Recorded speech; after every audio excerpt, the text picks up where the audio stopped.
Success equals knowledge plus hard work minus the three demons of self-sabotage. And if you can stop sabotaging yourself in three specific ways, you can make a much bigger difference on your journey to becoming successful in your business or career. My name is Christopher Wayne, your trusted small business and accountability coach.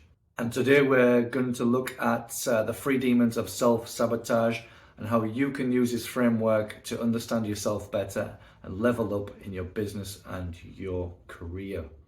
And what I've experienced personally when I'm trying to get motivated and trying to complete tasks, to work and learn, etc., I've seen weeks pass by quickly and I haven't completed any of the tasks that I set out to, even if I had the great intentions to complete them.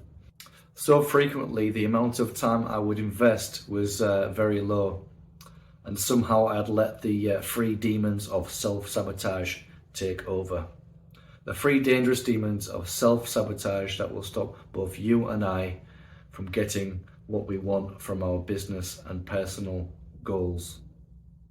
So here's the framework which I call the fee of success when trying to achieve our goals, fee being the acronym, and this fee is the cost in the equation of success. So F I've got for focus or lack of. If you lack focus and are too easily distracted, you will never get any important tasks done. And no tasks completed equals not achieving your goals, which equals no success. And as we know, the modern world is rife with distractions more than ever, more than any time before. Many things are competing for our attention right now, competing to hijack our dopamine reward systems. And this is from social media, alcohol, certain foods, drugs, porn, basically your phone, your cell phone and the internet. And they're all trying to win your focus and keep you distracted, stealing your time. This prevents you from investing your time on valuable tasks to achieve your own goals.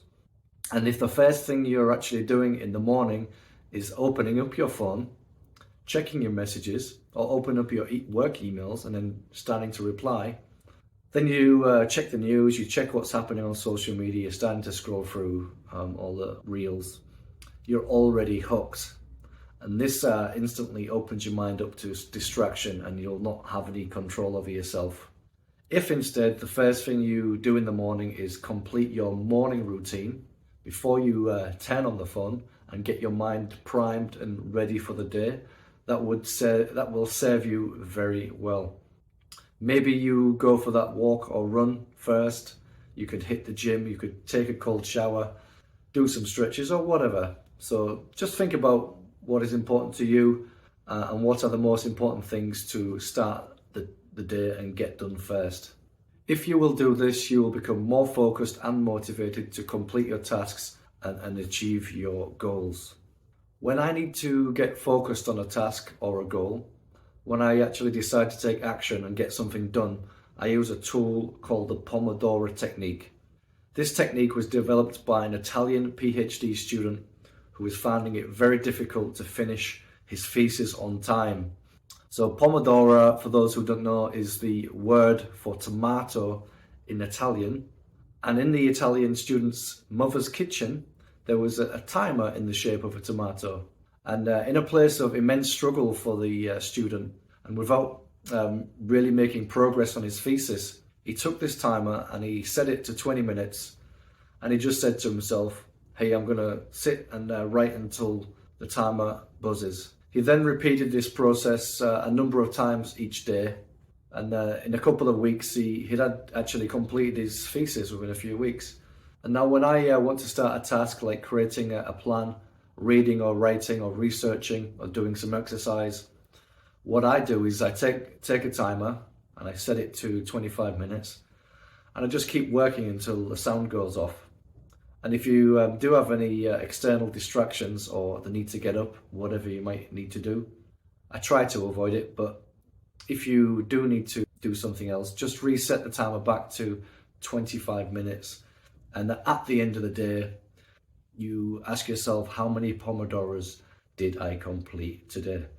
You'll be absolutely amazed to see how distracted you are until you decide to use a technique like this to get something important done. So go ahead and take a look at the Pomodoro technique. I highly recommend it, and apply it to any task that you have the need to achieve. So if you can overcome demon number one, poor focus or lack of focus, the second way to sabotage ourselves is allowing our emotions to control us. So then, allowing emotions to drive impulse, uncontrollable responses to what happens is not a good place to be. And you do have a choice. And as the great Carl Jung said, I am not what happened to me, but what I choose to become. So if your emotions overwhelm you, you don't have really control over yourself, and therefore growth becomes difficult, and achieving your goals to success become very difficult. And what usually happens with emotions, the higher the emotion goes, the lower the quality of thinking goes, and we all know how that feels. And if you're always getting frustrated and becoming angry, this is a signal that you do have to change or improve something in your life. And every second that you actually spend in anger and frustration is time wasted, and it's harming yourself and other people around you too. So the key to progress in your business and your career, the important thing you can actually do to become aware of your emotional state is just to pay attention to what emotional state you're in at any given time throughout the day. The important thing is not to react from the feeling of the emotion. Just basically let it be and accept its presence. There's a couple of emotional states that I really struggle to sit with. One of them being boredom. So when I feel bored is when I find focus that becomes really hard, and then external distractions start becoming magnetic.